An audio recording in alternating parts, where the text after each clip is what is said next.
Hello students, I am Dr. Amit Bhatnagar, working as Senior Research Officer in the Department of Agronomy at GB Pant University of Agriculture and Technology, Pantnagar Uttarakhand. आज जो है हम law जो पढ़ रहे हैं agriculture में जो यूज़ हो रहे हैं उसी की सीरीज़ में आज हम पढ़ेंगे ब्रे's न्यूट्रिएंट मोबिलिटी कंसेप्ट। ब्रे ने एक कंसेप्ट दिया था जो जनरली एग्जामिनेशंस में पूछा जाता है। तो इस कंसेप्ट को समझने से पहले हमको लिविक का लॉ और मिस्टर लिच लॉ इसको समझना होगा। तो लिविक का जो लॉ है, लिविक लॉ ऑफ मिनिमम, जो अपलोड है अपने इस यूट्यूब चैनल पे, आप प्लेलिस्ट में जाके देख सकते हैं। और दूसरा मिस्टर लिच लॉ जो है डिमिनिशिंग यील्ड या डिमिनिशिंग रिटर्न, उन दोनों का ये कॉम्बिनेशन है। तो ब्रे ने इन दोनों लॉ की स्टडी की और इन दोनों लॉ को कंबाइंड करके न्यूट्रिएंट की मोबिलिटी को डिस्कस किया, उसको देखा सॉइल में। उसके बाद उन्होंने जो है एक इक्वेशन डेवलप की और न्यूट्रिएंट का रिस्पांस बताया यील्ड पे क्या होता है। तो ब्रे के इस कॉन्सेप्ट को समझने से पहले हमको लॉ ऑफ मिनिमम समझना होगा और Mitscherlich law of diminishing return, ये हमको जानना जरूरी है। तो ये अगर आपने लेक्चर नहीं देखा है तो आप प्लेलिस्ट में जाइए, प्लेलिस्ट में law and principles in agriculture जो ग्रुप है उसमें आपको लॉ मिल जाएंगे, वहाँ आप उसकी पहले स्टडी कीजिए, तब ये लेक्चर आपको समझ में आएगा। तो जो स्टडी देखिए बहुत अर्ली स्टेज में स्टार्ट हुई थी, वो कार्ल स्प्रेंजल ने स्टार्ट की थी। उन्होंने ग्रोथ पर रिस्पांस देखा था, उनके वर्क को फिर लिविग ने आगे बढ़ाया। उन्होंने देखा कि जब हम उस न्यूट्रिएंट को बढ़ाएं जो सॉइल में डिफिशिएंट है तो यील्ड बढ़ती है और ये रिस्पांस लीनियर रिस्पांस होता है। जैसे जैसे हम न्यूट्रिएंट का अमाउंट बढ़ाते हैं ग्रोथ बढ़ती जाती है, लीनियर वे में बढ़ती है। लेकिन मिस्टर लिच ने कहा कि नहीं, ऐसा नहीं है। जो न्यूट्रिएंट डिफिशिएंट है सॉइल में, जब उसकी हम अमाउंट बढ़ाते हैं तो कर्वीलीनियर रिस्पांस होता है और रिस्पांस स्मॉलर एंड स्मॉलर होता जाता है। स्मॉलर जो रिस्पांस है वो डिमिनिशिंग होता है, हर डोज के बाद रिस्पांस कम होता जाता है। तो ये दो लॉ थे। इसके बाद ब्रे ने 1954 में अपना वर्क पब्लिश किया और जिसको उन्होंने बोला न्यूट्रिएंट्स मोबिलिटी कंसेप्ट। उन्होंने कहा कि जो न्यूट्रिएंट है जो यील्ड रिस्पांस करेगा, ये इस पर डिसाइड होगा कि न्यूट्रिएंट की मोबिलिटी सॉइल में क्या है। तो उन्होंने न्यूट्रिएंट को दो कैटेगरी में डिस्कस किया। एक कैटेगरी में उन्होंने कहा रिलेटिवली मोबाइल न्यूट्रिएंट, जो सॉइल में मोबाइल रहते हैं और ऑर्गेनिक मैटर के जो नेगेटिव चार्जेस हैं या क्ले के नेगेटिव चार्ज हैं उस पर रिटेन नहीं करते हैं, ये हाईली सॉल्युबल होते हैं और ये सॉइल में मूव करते हैं हर डायरेक्शन में और वाटर के साथ इनका मूवमेंट होता है। और जैसे कि उन्होंने एग्जांपल दिया नाइट्रेट नाइट्रोजन का, तो इनका मूवमेंट जो है वाटर के साथ है, जहां भी वाटर मूव करेगा ये न्यूट्रिएंट मूव करेंगे। दूसरा उन्होंने जो कैटेगरी करी, उन्होंने कहा रिलेटिवली इमोबाइल न्यूट्रिएंट। उन्होंने उन न्यूट्रिएंट को रिलेटिवली इमोबाइल कहा कि जो वाटर के साथ मूव नहीं करते हैं, उनकी लीचिंग नहीं होती है और सॉइल कोलाइड पे ऑर्गेनिक मैटर के साथ अटैच रहते हैं। तो ये उनका कंसिडरेशन था। और उन्होंने रिलेटिवली इमोबाइल न्यूट्रिएंट में जैसे फास्फेट है, इसको कंसीडर किया, H2PO4 minus, potassium minus, calcium भी है, मैग्नीशियम भी है, उनको भी उन्होंने कंसीडर किया कि ये न्यूट्रिएंट्स सॉइल कोलाइड के साथ अटैच रहते हैं, ऑर्गेनिक मैटर के साथ अटैच रहते हैं और ये इक्विलिब्रियम में रहते हैं सॉइल सॉल्यूशन के साथ।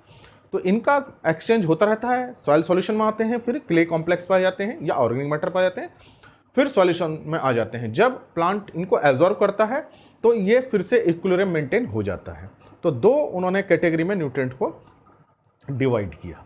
अब जो डिवाइड करने का उनका पर्पस ये था कि न्यूट्रिएंट की एबिलिटी रूट को कैसे हो रही है।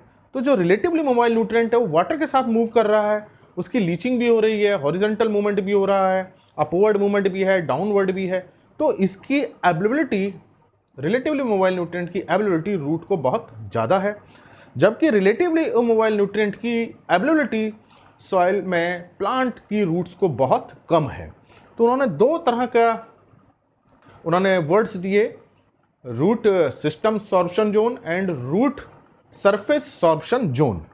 तो उन्होंने ये माना कि ये रूट है प्लांट की, ये रूट्स डेवलप हो रही हैं, और एक ये दूसरा प्लांट है, इसकी भी रूट ये डेवलप हैं।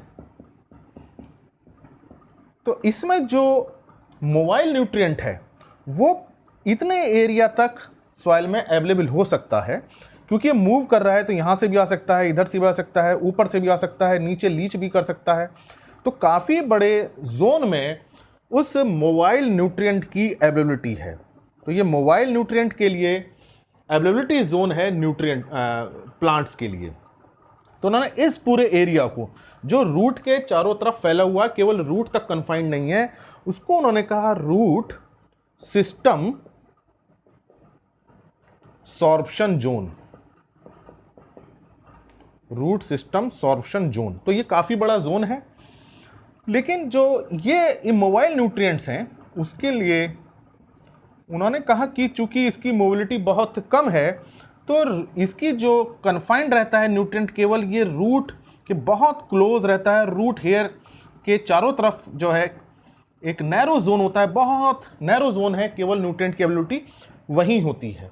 तो ये कुछ मिलीमीटर जो रूट सरफेस है उसके कुछ ही मिलीमीटर तक न्यूट्रिएंट अवेलेबल है और ये पूरे जोन में अवेलेबल नहीं है। तो इसको उन्होंने बोला रूट सरफेस सॉर्प्शन जोन। तो ये ब्रेक के वर्क को समझने से पहले आपको ये चीज़ें जो उन्होंने बैकग्राउंड में ली, जहाँ से उनका वर्क स्टार्ट हुआ, वो समझना जरूरी है। तो उन्होंने पहले कैटेगराइज किया relatively mobile and relatively immobile. क्यों किया? उसकी अवेलेबिलिटी। तो जो मोबाइल न्यूट्रिएंट है उसको प्लांट काफ़ी बड़े एरिया से एब्जॉर्ब कर सकता है क्योंकि वो वाटर के साथ मूव कर रहा है, और ये जो मूव वाटर के साथ मूव नहीं कर रहे हैं ये बहुत ही नैरो जोन है रूट सरफेस के, रूट हेयर के वहीं पे है। तो जो न्यूट्रिएंट का कंसंट्रेशन रूट सरफेस पे होगा उसी से यहाँ प्लांट की ग्रोथ डिसाइड होगी। तो यहाँ पे उन्होंने कहा कि जो nutrient concentration on root surface ये बहुत इंपॉर्टेंट है प्लांट की ग्रोथ को डिसाइड करने के लिए। और यहां इन्होंने कहा न्यूट्रिएंट कंसंट्रेशन इन सॉइल ये ज्यादा इंपॉर्टेंट है, पर्टिकुलरली जो पूरी रूट जोन को कवर कर रहा है।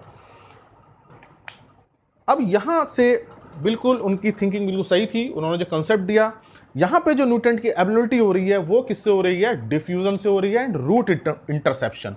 तो यहां दो प्रोसेस थे, डिफ्यूजन के थ्रू एंड रूट इंटरसेप्शन के थ्रू।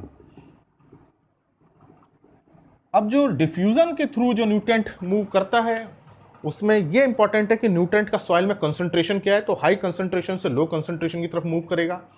और डिफ्यूजन जो डिस्टेंस से बहुत कम होती है, हार्डली 1 सेंटीमीटर, तो न्यूट्रिएंट जो है कंसंट्रेशन हाई हो जाएगा तो भी बहुत ज़्यादा मूव नहीं करेगा। दूसरा, जब रूट सॉइल के कॉन्टैक्ट में आएगी तो कॉन्टैक्ट एक्सचेंज होगा, जो थ्योरी जेनी और ओवरस्ट्रीट ने दी थी root interception and contact exchange की। उन्होंने कहा कि उसी के थ्रू न्यूट्रिएंट का एब्जॉर्प्शन होगा। इसका मतलब कि यहाँ पे अगर प्लांट को न्यूट्रिएंट की रिक्वायरमेंट ज़्यादा है तो रूट्स का वो डेवलपमेंट ज़्यादा करेगा, रूट की ग्रोथ ज़्यादा होगी, रूट हेयर ज़्यादा बनेंगे और सॉइल के ज़्यादा कॉन्टैक्ट में आएंगे, तभी न्यूट्रिएंट का एब्जॉर्प्शन होगा और तभी जो है ग्रोथ बढ़ेगी। यहाँ उन्होंने कहा कि कोई ज़रूरी नहीं कि रूट बढ़ेगी तो सॉइल के कांटेक्ट में आएगी, लेकिन चूंकि न्यूट्रिएंट मोबाइल है तो बहुत बड़े एरिया में मूव कर रहा है तो वाटर के साथ खुद ही रूट जोन में आ जाएगा। तो यहाँ न्यूट्रिएंट क्या कर रहा है? रूट जोन में खुद ही आ रहा है, रूट को खुद अवेलेबल हो रहा है। यहाँ रूट्स जो है न्यूट्रिएंट के पास जा रही हैं, तो इस कारण से यहाँ जो ग्रोथ पर इम्पैक्ट आएगा वो अलग अलग होगा। तो जो ये यील्ड पे जो रिस्पॉन्स है मोबाइल न्यूट्रिएंट का वो अलग होगा और जो इमोबाइल न्यूट्रिएंट हैं उनका रिस्पॉन्स यील्ड पे अलग होगा। तो उन्होंने यहाँ दो कंसिडरेशन किए न्यूट्रिएंट अवेलेबिलिटी का प्लांट ग्रोथ पे। तो इस बैकग्राउंड को समझना बहुत ज़रूरी है कि जो ग्रोथ कर्व है वो हर न्यूट्रिएंट के लिए सेम नहीं होगा, मोबाइल के लिए अलग होगा, इमोबाइल के लिए अलग होगा। अब उन्होंने ये माना कि ये मोबाइल न्यूट्रिएंट है तो इसकी जो अवेलेबिलिटी है यहाँ पे इस पूरे जोन में, अगर इरिगेशन होती है या रेनफॉल होता है तो ये लीच कर जाएगा, लीचिंग हो जाएगी, तो इसकी अवेलेबिलिटी यहाँ कम हो जाएगी। लेकिन यहाँ लीचिंग होती है, रेनफॉल होता है, सीजन चेंज होता है, तो अवेलेबिलिटी चेंज नहीं होगी। तो सीजनल इफेक्ट कहा उन्होंने कि मोबाइल न्यूट्रिएंट पे ज़्यादा होते हैं, जबकि इमोबाइल न्यूट्रिएंट पे सीजनल इफेक्ट ज़्यादा नहीं होते हैं। तो ये एक उनका जो ग्रोइंग कंडीशंस उन्होंने देखी कि जो सबसे पहले इंपैक्ट आएगा न्यूट्रिएंट की अवेलेबिलिटी पे आएगा। तो रिस्पॉन्स भी जो सीजनल चेंजेस होंगे वो मोबाइल न्यूट्रिएंट में ज़्यादा होंगे, लेकिन इमोबाइल न्यूट्रिएंट में यील्ड रिस्पॉन्स पे बहुत चेंज नहीं आएगा। ये आप समझ होंगे क्यों, क्योंकि सीजनल चेंजेस से यहाँ लीचिंग हो जा रही है या मूव कर जा रहा है, तो यहाँ न्यूट्रिएंट की एबिलिटी कम हो गई, जबकि यहाँ उस पर कोई फर्क नहीं होने वाला। अगर रेनफॉल बहुत ज़्यादा होती है न्यूट्रिएंट रूट जोन से निकल जाएगा, लेकिन यहाँ नहीं निकलेगा। तो इसका मतलब कि अब दोनों न्यूट्रिएंट मोबाइल एंड इमोबाइल का रिस्पॉन्स अलग अलग होगा, सेम नहीं होगा, जैसा मिस्टर लिच ने कहा था कि एसिम्प्टोटिक कर्व जाएगा। तो यहाँ इसका मतलब कि अब रिस्पॉन्स चेंज होगा। दूसरा कि अगर यहाँ पे क्लोजर स्पेसिंग हो जाए प्लांट की, तो प्लांट अगर क्लोजर स्पेसिंग में है तो इसका भी एरिया इतना होगा, इसका रूट सॉर्प्शन जो रूट सिस्टम सॉर्प्शन जो जोन है वो इसको ओवरलैप करेगा। तो ये ओवरलैप एरिया है, यहाँ न्यूट्रिएंट के लिए कंपटीशन होगा। अगर हम क्लोजिंग स्पेस क्लोजिंग करें तो कुछ एरिया ओवरलैप कर जाएगा, क्योंकि बड़ा एरिया है और यहाँ न्यूट्रिएंट मोबाइल न्यूट्रिएंट के लिए कंपटीशन होगा। लेकिन अगर हम यहाँ पे क्लोज में लाते हैं तो यहाँ जो है चूंकि बहुत कन्फाइंड है रूट जोन पे, तो यहाँ उतना न्यूट्रिएंट का कंपटीशन नहीं होगा। तो इसका मतलब कि जो प्लांटिंग ज्योमेट्री है या प्लांटिंग पैटर्न है उसका इफेक्ट कंपटीशन पे आ रहा है। तो इसका मतलब क्लोजर स्पेसिंग करने पे यहाँ पे यील्ड रिस्पॉन्स अलग होगा, लेकिन यहाँ पे यील्ड रिस्पॉन्स चेंज नहीं होगा। तो ये चीज़ समझनी बहुत ज़रूरी है। जिन्होंने अपने रिसर्च में देखी तो उन्होंने देखा कि इतने वेरिएशन हैं, तो फिर यील्ड रिस्पॉन्स भी मोबाइल न्यूट्रिएंट के लिए अलग होगा, इमोबाइल न्यूट्रिएंट के लिए अलग होगा।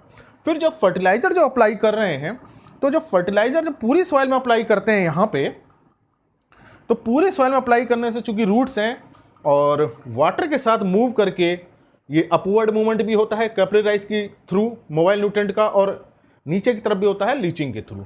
तो अगर हम मिक्स कर दें तो वो न्यूट्रिएंट की अवेलेबिलिटी ज़्यादा हो जाएगी।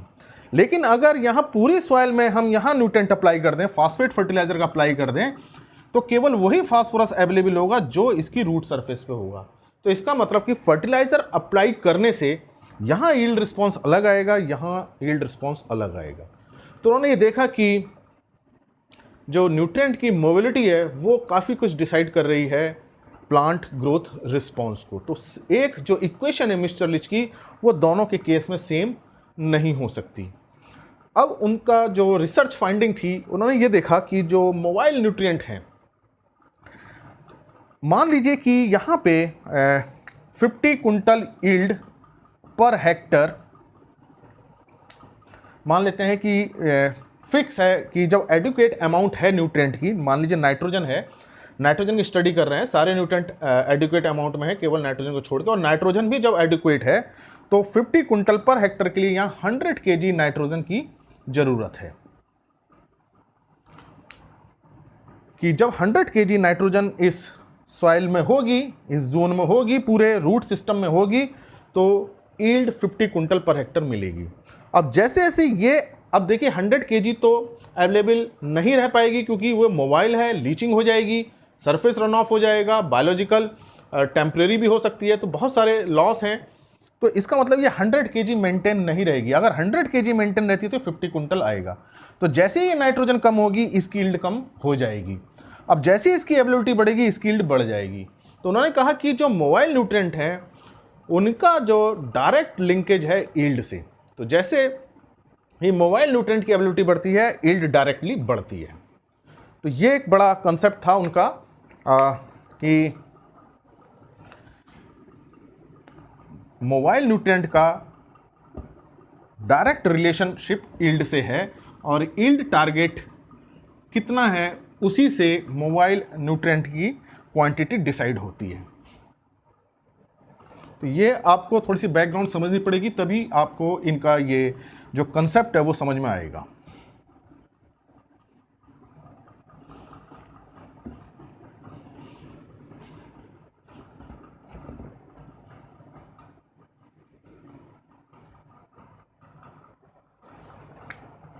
जो मोबाइल न्यूट्रिएंट हैं वो सीधे रिलेटेड हैं यील्ड से, कि अगर इनकी एबिलिटी बढ़ेगी तो यील्ड बढ़ेगी, और एबिलिटी घटेगी तो यील्ड घटेगी, क्योंकि जब हम सॉइल में अप्लाई कर रहे हैं तो वो वाटर के थ्रू रूट तक पहुंच जाएंगे मूव करते हुए, कि उनकी मोबिलिटी ज़्यादा है। लेकिन जो इमोबाइल न्यूट्रिएंट हैं, इनको जब सॉइल में अप्लाई करते हैं तो ये सारे के सारे रूट सरफेस तक नहीं पहुंच पाएंगे, कुछ ही रूट सरफेस तक पहुंच पाएंगे। तो इसका मतलब कि जो इमोबाइल न्यूट्रिएंट है वो रिलेटेड नहीं है। मान लीजिए 60 केजी फास्फोरस डालते हैं तो हम सोचेंगे यील्ड बढ़ जाएगी 60, मान लीजिए 50 क्विंटल पर हेक्टेयर के लिए 60 केजी फास्फोरस की जरूरत है, और हम 60 केजी फास्फोरस डालते हैं तो हमको 50 क्विंटल यील्ड टारगेट नहीं मिलेगा, क्योंकि उसमें से बहुत सा न्यूट्रिएंट क्या हो जाएगा, फिक्स हो जाएगा, नॉन एक्सचेंजेबल फॉर्म में चला जाएगा, बहुत सारे उसमें प्रॉब्लम्स आ जाएंगी।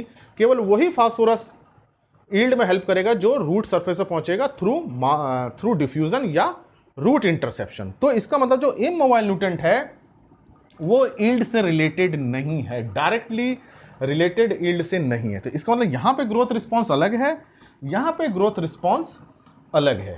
तो यहां पे जो इमोबाइल न्यूट्रिएंट है वो डिसाइड करेगा कि रूट पे कंसंट्रेशन कितना है। तो रूट पे जो कंसंट्रेशन है, न्यूट्रिएंट जो कंसंट्रेशन है on root, nutrient concentration on root, ये डिसाइड करेगा यील्ड को। तो यहां देखिए mobile nutrient in soil decide कर रहा है, यहां न्यूट्रिएंट कंसंट्रेशन ऑन रूट जो है डिसाइड कर रहा है। तो यूरिया को डाल दीजिए सॉइल में, अवेलेबल हो जाएगी प्लांट को, मोबिलिटी है, लेकिन हम कोई एसएसपी डाल दें या कोई दूसरा फर्टिलाइजर फास्फेटिक डालें, वो सारा का सारा अवेलेबल नहीं होगा। तो इसका मतलब कि ग्रोथ रिस्पॉन्स भी क्या आएंगे, अलग अलग आएंगे। तो ये आपको पहले बैकग्राउंड समझना होगा। तो इसका मतलब कि अगर इमोबाइल न्यूट्रिएंट है और तो वो कहां पे है, वो केवल इस जोन में है, इस वाले एरिया में है। यहां पे जो अवेलेबिलिटी हो रही है रूट सरफेस सॉर्प्शन जोन पे, वही जो है यील्ड को डिसाइड कर रहा है। अब मान लीजिए कि यहां पे पूरी सॉइल में मान लीजिए 60 केजी P2O5 अप्लाई जब हम करते हैं तो रूट सरफेस पे मान लीजिए 1% आ जाता है। किसके थ्रू, डिफ्यूजन के थ्रू जाएगा, डिफ्यूजन के थ्रू पहुंचेगा, या रूट का जब वॉल्यूम बढ़ेगा, रूट ज्यादा कांटेक्ट में आएगी तो रूट कांटेक्ट से बढ़ेगा, रूट कांटेक्ट। तो इसकी प्रॉपर ग्रोथ हो रही है, प्रॉपर यील्ड मिल रही है कि जब हमने 60 केजी फास्फोरस अप्लाई किया और 1% केवल रूट सरफेस पे है through diffusion and root contact mechanism के थ्रू। अब मान लीजिए फास्फोरस की जो मोबिलिटी थी डिफ्यूजन के थ्रू, या जो कुछ इनसॉल्युबल कंपाउंड बन गए, तो उसकी डिफ्यूजन के थ्रू मूवमेंट क्या हो जाएगा, कम हो जाएगा। तब जब ये मूवमेंट कम हो जाएगा तो ये यहाँ 0.1% नहीं पहुंचेगा, मान लीजिए 0.8% पहुंचेगा, तो ये ग्रोथ प्रॉपर नहीं होगी, क्योंकि इसके लिए 1% चाहिए। तो अब क्या करना पड़ेगा, यहाँ 60 से अमाउंट बढ़ानी पड़ेगी, 80 करनी पड़ेगी या 90 करनी पड़ेगी, ताकि न्यूट्रिएंट सरफेस तक उतना पहुंच सके जितनी इसकी रिक्वायरमेंट है। जबकि मोबाइल न्यूट्रिएंट के केस में क्या था कि सॉइल में अप्लाई कर दीजिए और वो अवेलेबल हो जाएगा। तो वहां क्योंकि मास फ्लो हो रहा था, वाटर के साथ था, डिफ्यूजन इन्वॉल्व नहीं था, यहां डिफ्यूजन है और रूट खुद जो है न्यूट्रिएंट तक जा रही है, सॉइल वॉल्यूम को एक्सप्लोर कर रही है, कांटेक्ट में आ रही है, तब उसकी अवेलेबिलिटी हो रही है।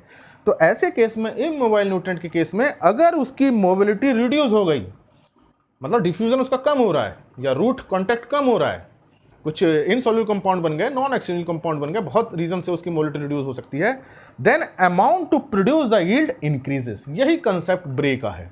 As the mobility of the nutrient in soil decreases, the amount of nutrient to produce maximum yield या target yield increases.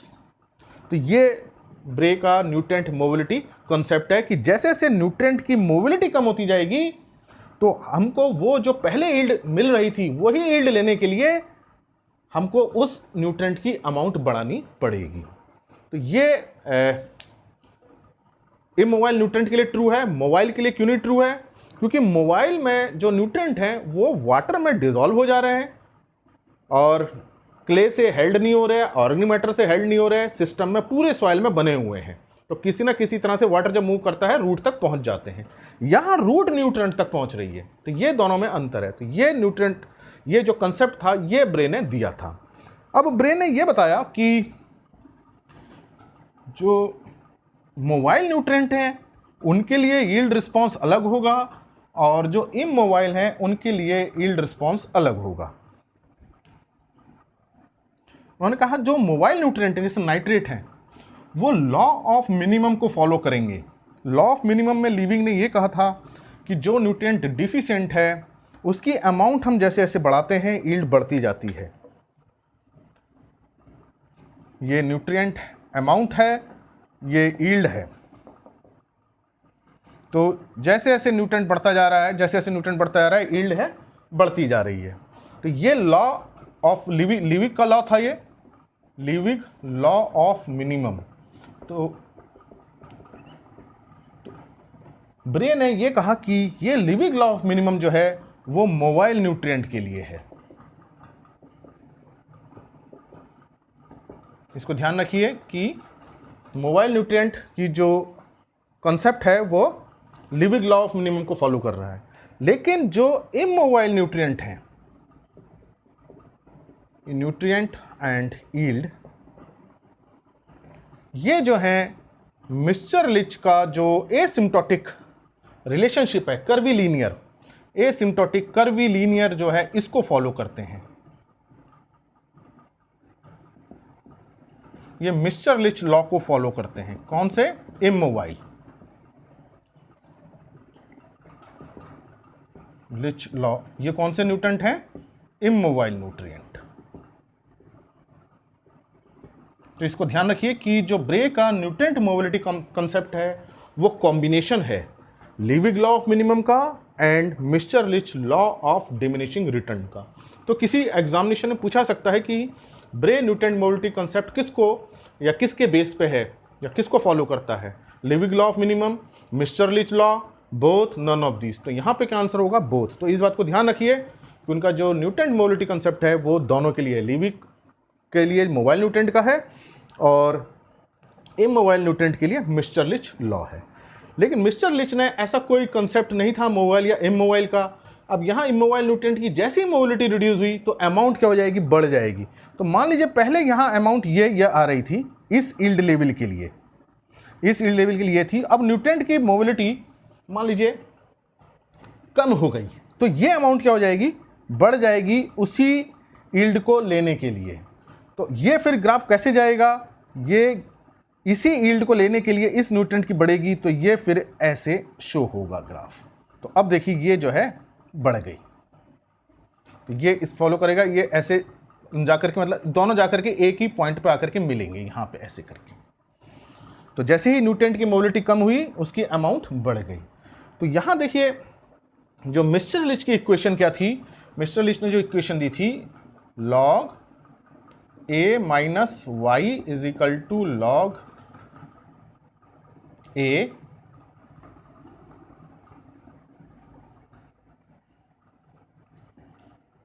log a minus c x. तो आप उस लेक्चर को जरूर देखिए मिस्चर-लिच लॉ वाला। तो जब ये थोड़ा सा चेंज हुआ है, यहाँ पे मोबिलिटी रिड्यूस हुई है, तो उस न्यूट्रिएंट को मोबिलिटी को कंसीडर किया गया है। ब्रे ने उसको कंसीडर किया और उसको इक्वेशन को ऐसे लिखा log a minus y is equal to log a माइनस C1v माइनस सी एक्स। तो उन्होंने जो नया टर्म यूज किया वो C1b किया।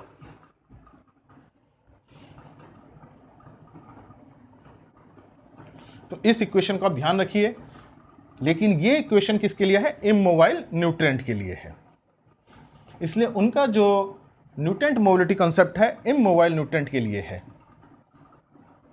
तो ये जो C1b देखिए, ए क्या था? मैक्सिमम पॉसिबल यील्ड थी, जो मिस्टर ने बताया था वही है। वाई क्या है? वो यील्ड है जो हमने एक्स ग्रोथ फैक्टर को डाली। सी क्या है? मिस्चर-लिच इफेक्ट फैक्टर था। अब इन्होंने यहाँ जो C1b जोड़ा है तो ये C1 है, ये कांस्टेंट है और ये भी इफिशियंसी कांस्टेंट है, इफिशियंसी फैक्टर है, इफिशियंसी फैक्टर फॉर B। अब इसमें B क्या है? जो ये B है, ये B क्या है? ये न्यूट्रिएंट, मोबाइल जो न्यूट्रिएंट है, फास्फोरस है, पोटेशियम है, कैल्शियम है, उसका बिहेवियर बताता है। तो ये बिहेवियर किस टर्म में है? उसकी अमाउंट, कि अवेलेबल अमाउंट कितनी है उससे रिलेटेड है। Available amount of immobile nutrient, immobile nutrient. तो ये भी इससे लिंक्ड है, इसके बिहेवियर से लिंक्ड है कि किस तरह से बिहेवियर कर रहा है सॉइल में, फिक्सेशन का या नॉन एक्सचेंजेबल कंपाउंड का या इनसॉल्युबल कंपाउंड का।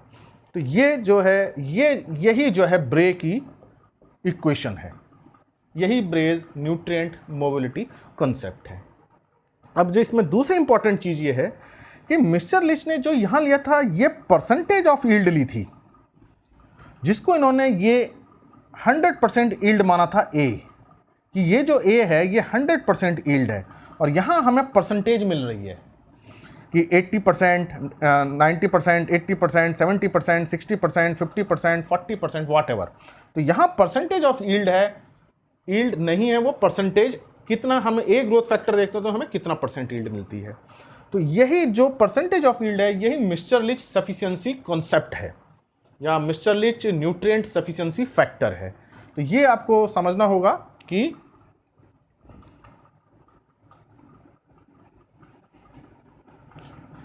मिस्टर लिच का न्यूट्रिएंट सफिशिएंसी कॉन्सेप्ट क्या है या सफिशिएंसी फैक्टर क्या है, कि ग्रोथ देने से कितने परसेंट यील्ड इंक्रीज होती है, ये सफिशिएंसी फैक्टर है या न्यूट्रिएंट सफिशिएंसी है।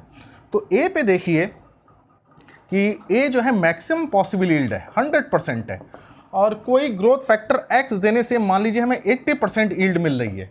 तो जो यही 80 है, यही न्यूट्रिएंट सफिशिएंसी कॉन्सेप्ट है, न्यूट्रिएंट सफिशिएंसी, कि न्यूट्रिएंट इतना सफिशिएंट है कि 80% यील्ड मिलती है।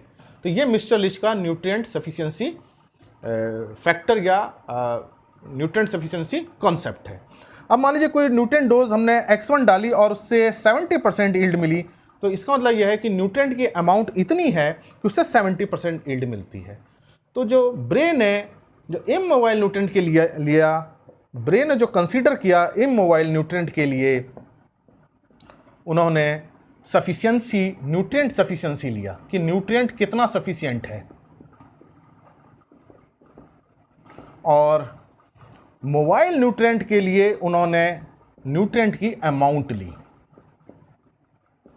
तो ये आपको जानना जरूरी है। तो लेकिन मोबाइल न्यूट्रिएंट के लिए कौन सी चलती है, लीनियर इक्वेशन कहा, लेकिन इसके लिए इमोबाइल के लिए मिस्टर लिच इक्वेशन रही, जिसकी इक्वेशन क्या है मैं आपको बता चुका हूं, log a minus y is equal to log a minus C1b minus c x. तो ये है log a minus y is equal to log a minus C1b minus c x. जबकि यहां जो आएगा यील्ड इज इक्वल टू क्या आ जाएगी, जो लीनियर जा रहा है तो mx प्लस सी, जो कि ये c इसका क्या है, इंटरसेप्ट है, यहाँ पे कितनी यील्ड मिली है बिना न्यूट्रिएंट दिए। तो ये लीनियर इक्वेशन है, ये कर्वी लीनियर इक्वेशन है। लेकिन एक्चुअल में जब देखा जाए तो अगर पूरा हम एनालिसिस करें तो वो क्वाड्रेटिक आती है, जो मैंने मिस्टर लिच वाले आपको जो लेक्चर है अपलोड है उसमें देखिएगा। लेकिन ये इसको फॉलो करते हैं, प्रोडक्शन जो है हम यील्ड का रिस्पॉन्स देखें इसको फॉलो करते हैं। तो आपको समझ में आ गया होगा कि ब्रे का न्यूट्रिएंट मोबिलिटी कंसेप्ट क्या है। इसको मैं डिस्क्रिप्शन बॉक्स में लिख दूंगा, आप उससे पढ़ लीजिएगा, लेकिन यहाँ इसको समझना बहुत ज़रूरी है। तो अगर सफिशिएंसी 70% है तो इसका मतलब यह है कि न्यूट्रिएंट इतनी अमाउंट में प्रेजेंट है कि 70% यील्ड प्रोड्यूस होती है। तो ये जो ब्रे न्यूट्रिएंट का जो कॉन्सेप्ट है मोबिलिटी का, वो इमोबाइल न्यूट्रिएंट्स के लिए भी है और मोबाइल न्यूट्रिएंट्स के लिए भी है। तो दोनों का कॉम्बिनेशन है law of minimum and Mitscherlich law, और मिस्टर लिच लॉ में जो इक्वेशन है उसमें C1b फैक्टर को माइनस किया गया है। तो ये अब आप समझ गए होंगे कि ब्रे का न्यूट्रिएंट मोबिलिटी कंसेप्ट क्या है, जिसको मैंने एक्सप्लेन करने की यहाँ कोशिश की थी। और आपकी समझ में आ गया होगा कि ये कंसेप्ट क्या है, लेकिन इसकी बैकग्राउंड को जानना बहुत ज़रूरी है और क्यों ऐसा रिस्पॉन्स आता है ये आपको पता चल गया होगा कि न्यूट्रिएंट की जो मोबिलिटी है वो काफ़ी तरीके से अफेक्ट हो रही है, सीजन से अफेक्ट हो रही है, रूट का बिहेवियर उससे अफेक्ट हो रही है, प्लांटिंग ज्योमेट्री से अफेक्ट हो रही है, फर्टिलाइजर से अफेक्ट हो रही है, इरिगेशन से अफेक्ट हो रही है। तो कई सारे फैक्टर हैं जिससे कि न्यूट्रिएंट की मोबिलिटी अफेक्ट होती है, और ये जो ज़्यादा अफेक्ट आता है वो मोबाइल न्यूट्रिएंट पर आता है, इमोबाइल न्यूट्रिएंट पे उतना इफेक्ट नहीं आता है। और फिर उन्होंने एक इक्वेशन डेवलप किया, मिस्टर लिच वाला ही इक्वेशन था, उसमें उन्होंने उस फैक्टर को C1V फैक्टर को जोड़ा। तो ये उनका एडवांसमेंट था मिस्टर लिच वर्क का आगे जो ब्रे ने किया। तो ये लेक्चर आपको समझ में आया होगा। तो अगर आपको ये लेक्चर अच्छा लगा हो तो इसे लाइक करें और स्टूडेंट्स के साथ शेयर करें। चैनल सब्सक्राइब नहीं किया है तो सब्सक्राइब करें। Thank you very much.